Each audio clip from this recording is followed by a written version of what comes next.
At the end of the day আমরা আইসা একটা জিনিস বলতে পারি যে রাজকুমার সিনেমাটি একটা চাটামবাজ এবং চাপাবাজের মধ্যে সীমাবদ্ধ বর্তমান সময়ে।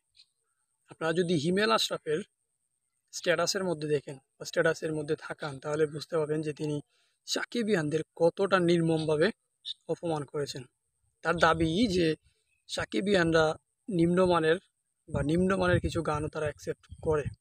তবে আমি বলতে পারি যে ইন 2024 টিকটকার মামুনও এইসব নিম্নমানের গানে টিকটকে পারফর্ম করে না, যতটা আপনি দেখিয়েছেন যে সাকিব খানের রাজকুমার সিনেমাতে। এত বড় বিগ বাজারের একটি ছবিতে আপনি রাখছেন যে বেতাসারে মলমে, শিশু খুশি মুয়াতে, এই ধরনের নিম্নমানের গান কতটা ক্লাসলেস হলে নির্মাণ করা যায়, বা একটা হাই ভোল্টেজ প্রায় 10 কোটিরও বেশি বাজেটের সিনেমাতে এইরকম একটা গান রাখা যায়, সেটা আমার বোধগম্য নয় বা কারো বোধগম্য নয়। আপনি যে একটা নিম্নমানের চাইতে নিম্নমানের পরিচালক, সেটার পরিচয় দিয়েছেন এই গানের মাধ্যমে। তাও আবার হয়তো ভুলে টিকটকারদের ডেডিকেটেড করতে গিয়ে সাকিবিয়ানদের ডেডিকেটেড করে দিয়েছেন এই গানটি। আমি মনে করি যে আপনার এই ভুলের কারণে আপনার ফেসবুকে আইসা ক্ষমা চাওয়া উচিত সব সাকিবিয়ানদের বা সাকিব খানের ফ্যানদের কাছে। আপনি আপনার ফেসবুক পোস্টে লিখেছেন যে আপনি একটি সিনেমা বানান, পোস্টার কিংবা গান তার মধ্যে কোনো ভ্যালু নাই, বা পোস্টার বা গানের জন্য আপনি সিনেমা নির্মাণ করেন না, ভালো কথা।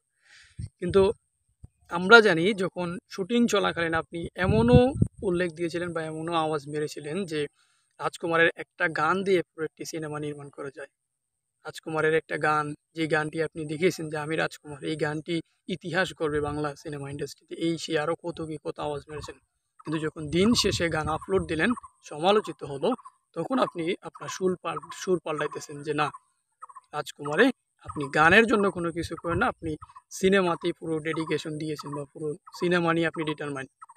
কিন্তু মূল কথা হচ্ছে আপনার সিনেমা মানুষ কেন দেখবে, কী কারণে দেখবে? আপনি মানুষকে আপনার চাপা দিয়ে যতটা ইন্টারেস্টেড করতে পেরেছিলেন, আওয়াজ মেরে যতটা ইন্টারেস্টেড করেছিলেন, তার বেশিরভাগ আপনি আশাহত করেছেন পোস্টার দিয়ে বা গান দিয়ে। আরও একটা উদাহরণ দেখিয়েছেন যে প্রিয়তমা সিনেমা কাহিনীর জুড়ে চলেছে, গল্পের জুড়ে এত দূরে গিয়েছে।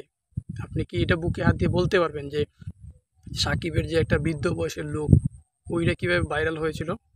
আমরা সবাই বলতে পারি, সাকিবিয়ানরা বলতে পারি যে মূলত ওই পোস্টারের জন্যই সুশীল সমাজ যারা আছে বা অন্যান্য হ্যাটার্স যারা আছে, তাদের মধ্যে একটা বোধগম্যতা বা ইন্টারেস্ট সৃষ্টি হয়েছিল মূলত ওই পোস্টারের জন্যই।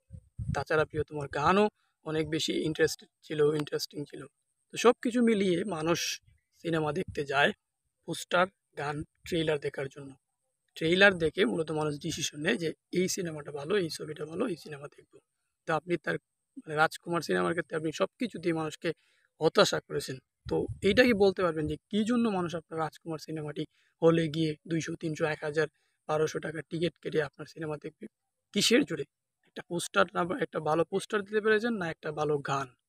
তো দিন শেষে আপনি সাকিবিয়ানদের অপমান করেছেন এবং সাকিব খান পাশাপাশি আরশাদ আদনানকে ভাঙিয়ে খাওয়ার চেষ্টা করছেন। আপনি হিমেল আশরাফ, সাথে রাখছেন ফেরারি ফরহাদকে। তো এইগুলা চাইরা যদি ভালো কিছু বানাইতে পারেন তাহলে বানান, না হলে সিনেমা ছেড়ে দিয়ে চলে যাওয়া উচিত।